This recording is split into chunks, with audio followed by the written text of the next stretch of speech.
Relievers, they are fun. Let's talk about 8 of them that I'm coining the most interesting in Major League Baseball. Some are future closers, some just do something weird that I really want to talk about. But the key thing is that they all teach us something about pitching and pitching data, which is always the through line on this channel. So let's get going. The first one is Mason Montgomery. And this is one of the best fastballs in the sport, period. A weird aside to start this video, but I wish MLB The Show, I haven't played in a couple years, but I wish it did a better job of helping people gamify pitch shape and pitch design. I feel like there's a really cool way that they can create a velo for break trade-off on plots and get people to understand movement.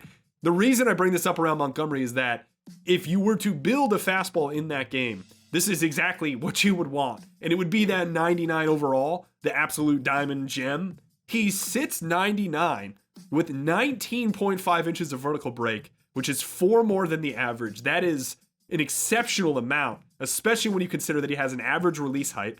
It's above average extension, which allows him to get down. The approach of the ball is flat into the zone. He has literal perfect spin efficiency. So you're talking about backspin, pure backspin on a ball. This is it. Almost all that spin is generated back into the movement of the ball. It's in the zone 66% of the time, which is 10 percentage points above that of an average fastball.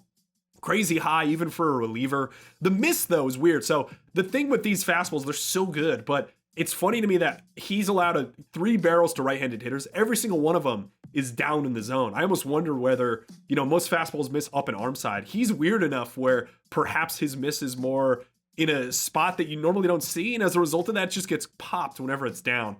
If this thing is up, it's honestly untouchable. He's probably not a future closer because I just don't feel like there's a lot of lefty closers, save like a Aroldis Chapman.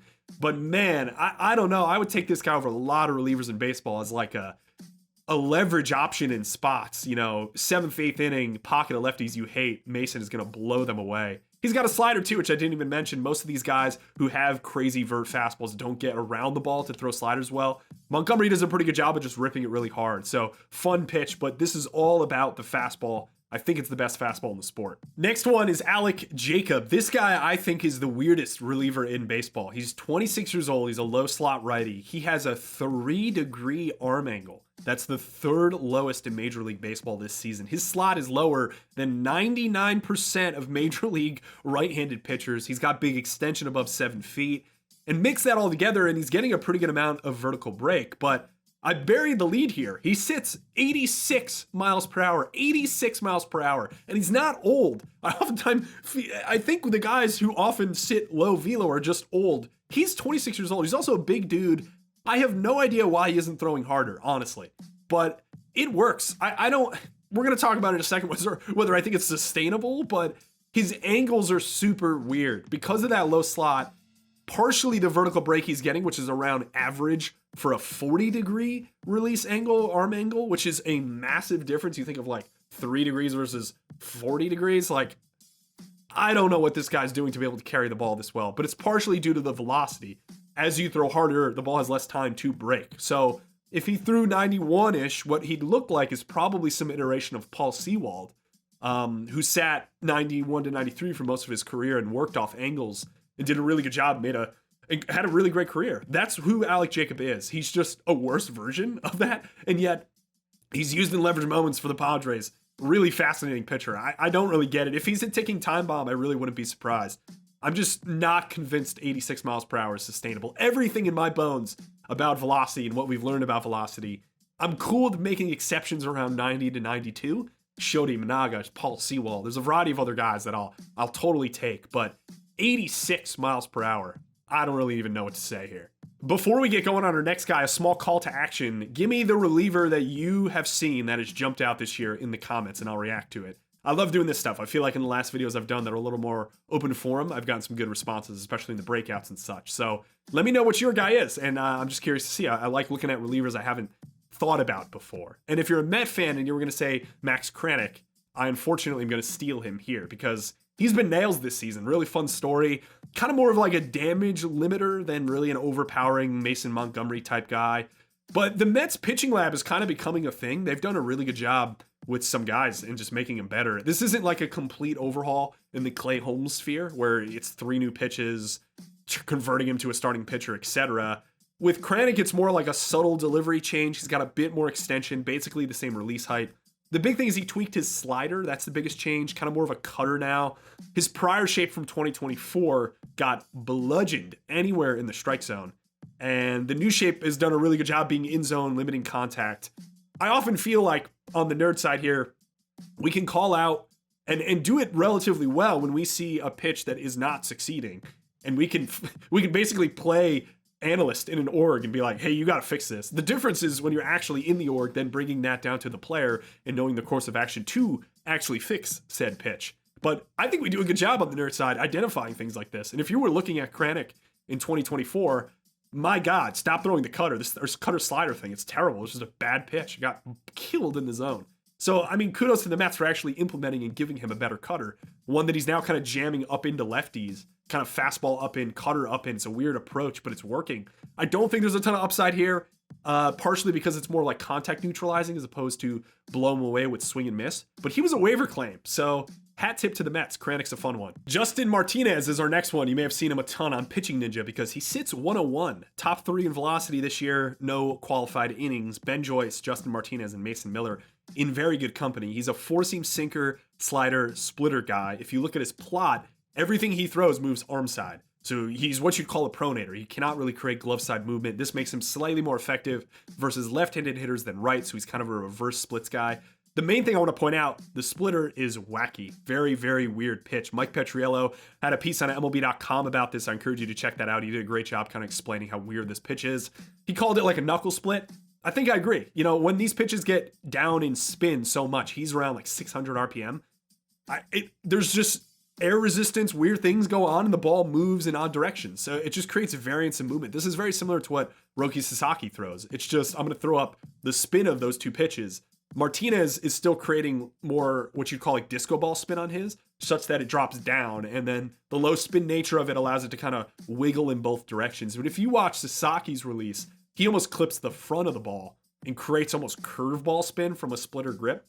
So it's a subtle differentiation between those two pitches, but it's a really nasty pitch. And then the thing about Martinez that I like more so than Sasaki is that his four-seam and sinker have had really good results in the major leagues. They're both super hard. And there's some consideration around like, okay, at this much of velocity, this high of a level of velocity, you're somewhat limited in the shapes you can create. Again, I was mentioning earlier about Alek Jacob getting more carry on his fastball because the ball is timed to rise. Martinez is kind of the opposite. They have the same amount of vertical break up on their fastballs. It's just one is 86 and one is 15 miles per hour harder than that. So yeah, I think he's a very good pitcher. They locked him up to a long-term deal here. I think the fastballs are enough to make it work. Just probably never going to be a righty killer, but I don't know. You could just throw that split as much as possible. Those pitches are pretty platoon neutral, and he has one of the weirdest splits in baseball. Bryan Baker of the Orioles is our next reliever that I want to highlight. 30 years old, 6'6".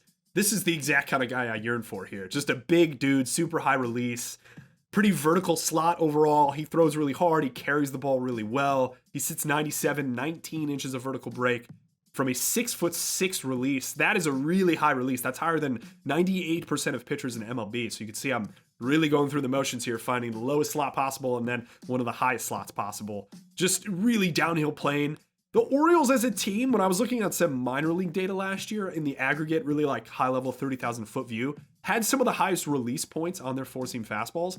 And I wondered for a bit whether the league was going in this direction of low slot, ride, carry, kind of weird shapes, you know, approach angle into the zone. Give me that as flat as possible. The Orioles looked at that and went, let's zig and go in the other, or zag and go in the other direction and go towards these high slot guys that create raw carry, throw hard, big dudes. Felix Bautista's one. Bryan Baker's in this same sphere.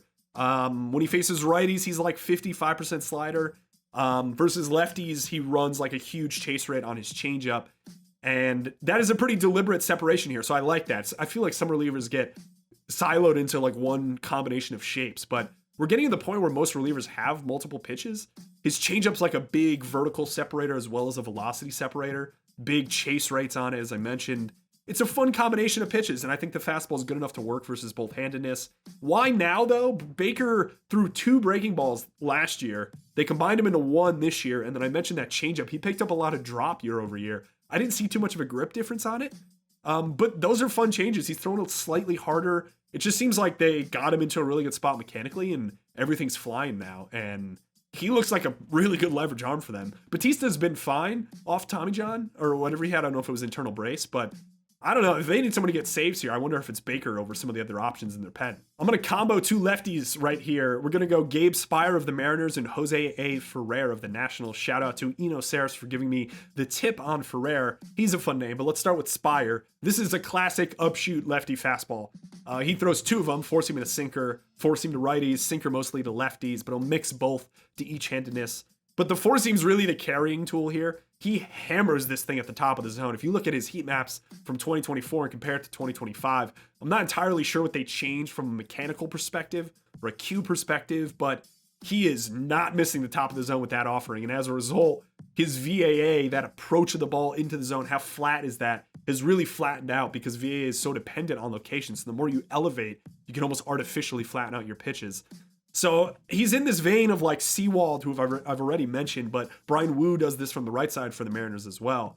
And he's running a 32% swinging strike rate on his four-seam fastball. That's like 3 times the average.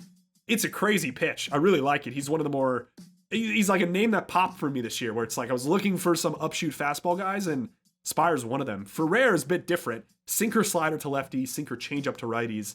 He's efficient in his spin, so he's got to throw hard in order to like protect the poor movement that he's getting, because he is throwing like a true two-seam-ish pitch.